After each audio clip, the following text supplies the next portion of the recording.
sun came the ones with blood on their heads, big running birds and hide their eyes behind trees.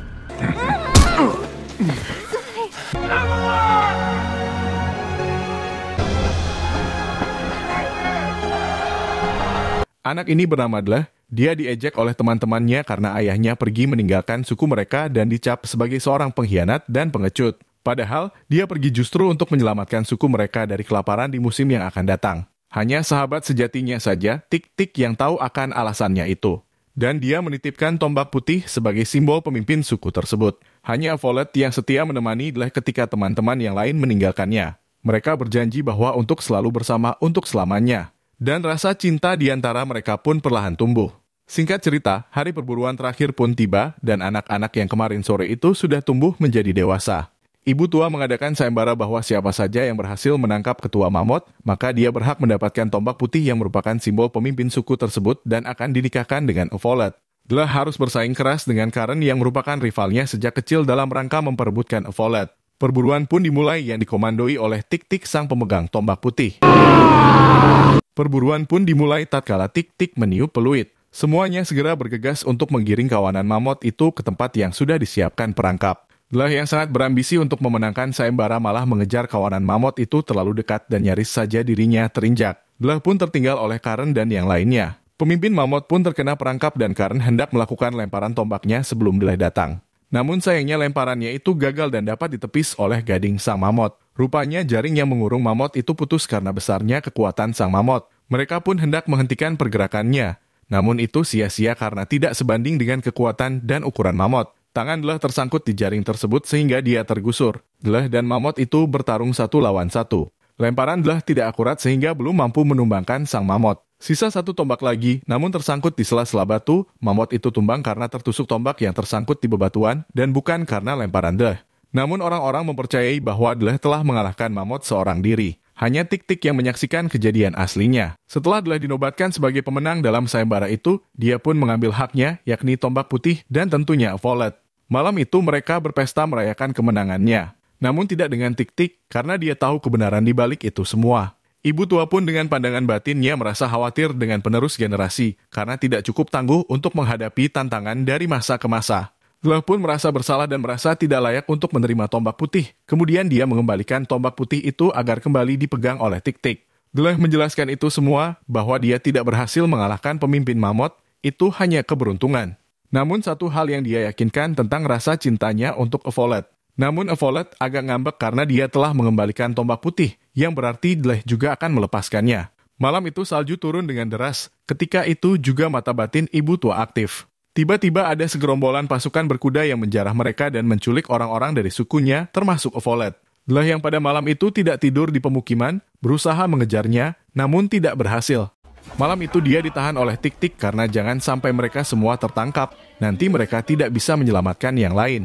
Dleh harus menyaksikan kepahitan ketika itu tatkala kekasihnya diculik oleh pasukan berkuda. Keesokan harinya, para pemuda yang tersisa diberi doa restu oleh ibu tua agar selamat di perjalanan menyusul orang-orang yang diculik. Seorang bocah bernama Baku nekat menyusul perjalanan Dleh dan yang lainnya. Pada malam itu terjadi badai salju yang cukup dahsyat. Ibu tua pun merasakan kedinginan yang dialami oleh kelompok Dleh karena hodamnya senantiasa mengiringi mereka. Mereka pun selamat meski tertumpuk oleh salju. Follett yang menjadi tawanan berusaha memberikan tanda dengan menjatuhkan 1 persatu pecahan kalung miliknya. Namun hal itu diketahui oleh si botak dari pasukan berkuda, hingga tangannya dicambuk dengan keras sampai Follett menjatuhkan kalung tersebut. Keesokan harinya kalung itu ditemukan oleh Dleh dan kawan-kawan. Terdengar suara dari sebuah hutan di lembah pegunungan. Suara itu diyakini dari pasukan berkuda. Dleh dan kawan-kawan pun bergegas menuju ke sana. Di hutan tersebut, ketika mereka memasuki rumput ilalang yang sangat tinggi, tiba-tiba muncul makhluk buas yang menerkam seorang dari pasukan berkuda. Pemimpin pasukan berkuda itu, sebut saja dia Jarod, menumbalkan seseorang untuk menghindarinya. Malam itu si Jarod memutuskan untuk beristirahat di dekat rumput ilalang. Dleh dan kawan-kawan pun beristirahat sambil mengintai mereka. Dia tersenyum bahagia tatkala melihat Follett baik-baik saja. Tik-Tik menyarankan agar jangan melakukan penyelamatan, karena dilihat dari segi waktu dan tempat, itu bukan hal yang tepat. Saat fajar tiba, si botak terbangun karena ringkikan kuda. Melihat Evolet yang ditahan dan dipisahkan sendirian, si botak hendak mencari kesempatan dalam kesempatan. Namun Dleh pun datang untuk menolong Evolet. Melihat adanya kesempatan, Dleh berusaha melepaskan yang lainnya juga. Namun tak lama kemudian hal itu diketahui si Jarod dan mereka pun dikejar secara habis-habisan. Si Jarod dan pasukannya mengejar Dleh dan orang-orang yang berhasil dia selamatkan termasuk Evolet. Karena dikejarnya memakai kuda, otomatis mereka kalah cepat, Karn pun tertangkap.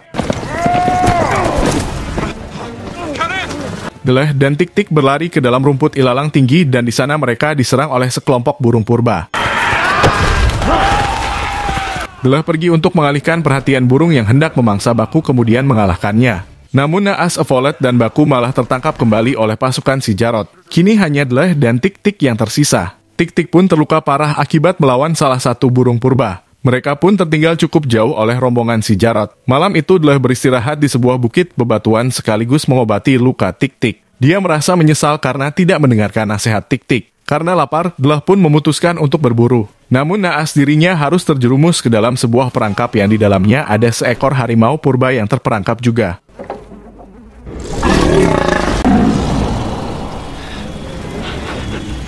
Ibu tua dengan segenap kekuatannya terus mengikuti perjalanan Dleh. Dleh harus bisa bertahan sendirian dari ganasnya alam liar. Di lubang itu terdapat seekor harimau purba yang terperangkap. Dleh dilema antara menyelamatkannya atau malah melenyapkannya. Dengan sifat empatinya dia menyelamatkan harimau itu dan dari sana juga muncullah jalan keluar.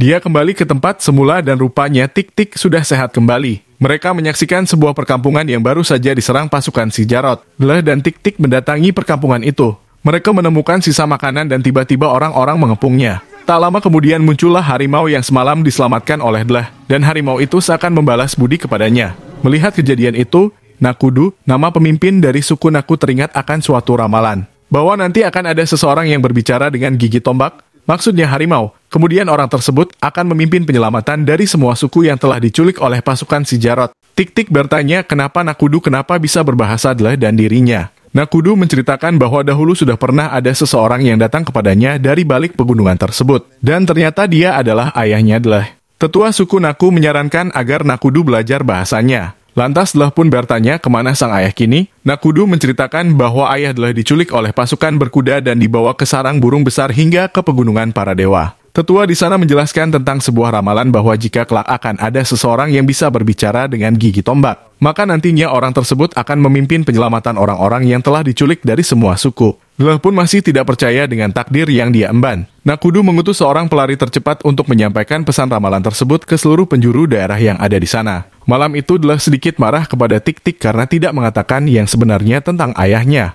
Namun pria sejati selalu mempertimbangkan suatu hal secara matang sebelum mengambil keputusan.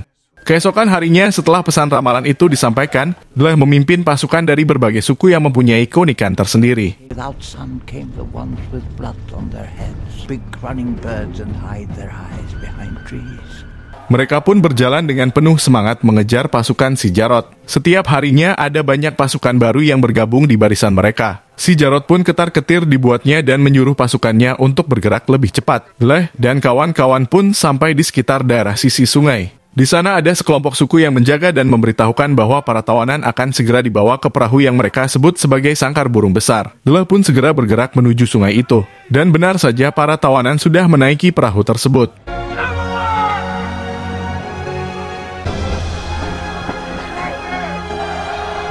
Apakah ada jalan pintas untuk mengejar ketertinggalannya? Sebenarnya ada jalan pintas, namun itu sangat ekstrim karena harus melewati gurun pasir, sangat rawan untuk tersesat dan ketika siang hari sangat panas sekali. Dleh pun tetap optimis dengan keyakinannya bahwa dia tidak akan mati konyol di padang gurun. Keesokan harinya mereka pun berangkat. Dan memang benar, siang itu matahari amat sangat menyengat hingga seseorang pun pingsan dibuatnya.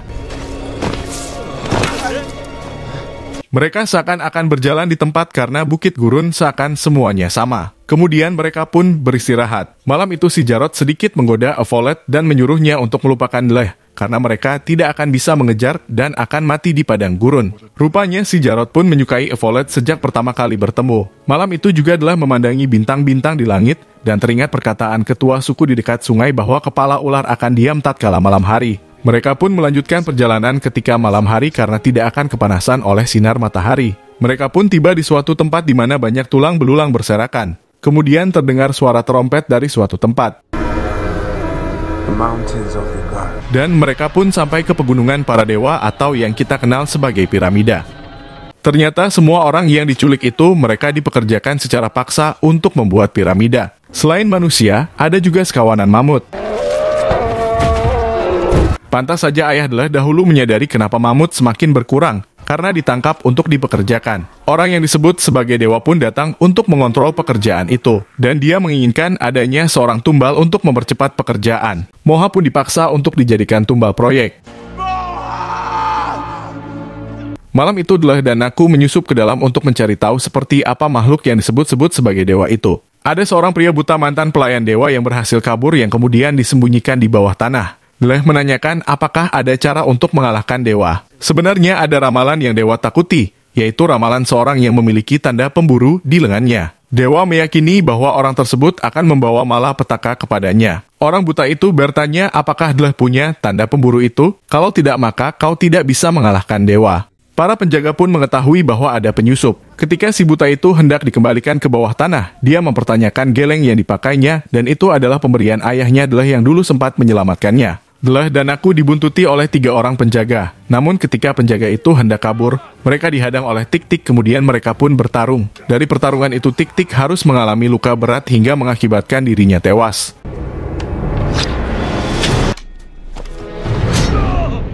Sebelumnya dia menyerahkan tombak putih kepada Dleh karena dia percaya bahwa Dleh bisa menjadi seorang pemimpin yang baik.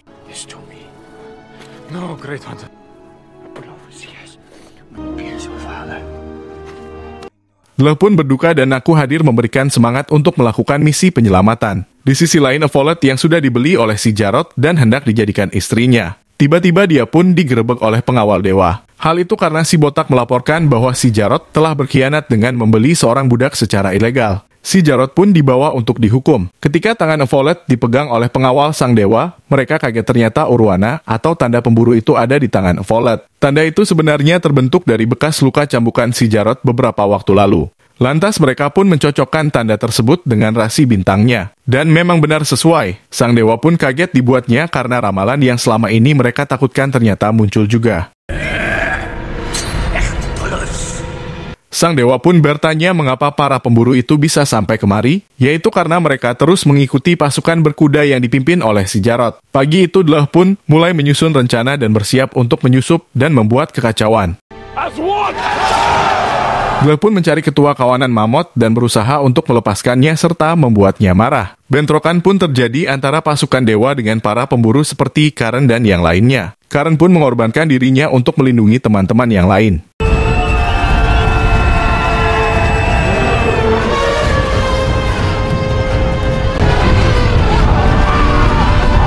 Ketika kerusuhan itu terjadi, sang dewa pun keluar dengan menyandera Evolet. Di sana terjadi negosiasi bahwa Dleh harus pergi dari sana dan dipersilahkan untuk membawa pulang Evolet serta orang-orang dari suku Yagal. Sedangkan orang-orang lainnya akan dijadikan budak di sana selamanya. Dleh pun dengan kesal melemparkan tombaknya ke arah dewa dan tepat mengenai dadanya. Sang dewa pun mati dan satu hal yang mereka ketahui bahwa makhluk itu ternyata bukanlah dewa. He is not a god! Mereka pun menyerang sisa pasukan yang ada. Kerusuhan kedua pun terjadi. Si Jarod langsung menculik Evolet menggunakan kuda. Dleh pun berusaha mengejarnya. Memanfaatkan alat yang ada, Evolet menusuk si Jarod dengan anak panah. Mereka pun terjatuh dari kuda. Evolet langsung berlari ke arah Dleh. Namun ternyata si Jarod masih hidup lalu memanah Evolet dari belakang. Dengan penuh amarah, Dleh melenyapkan si Jarod.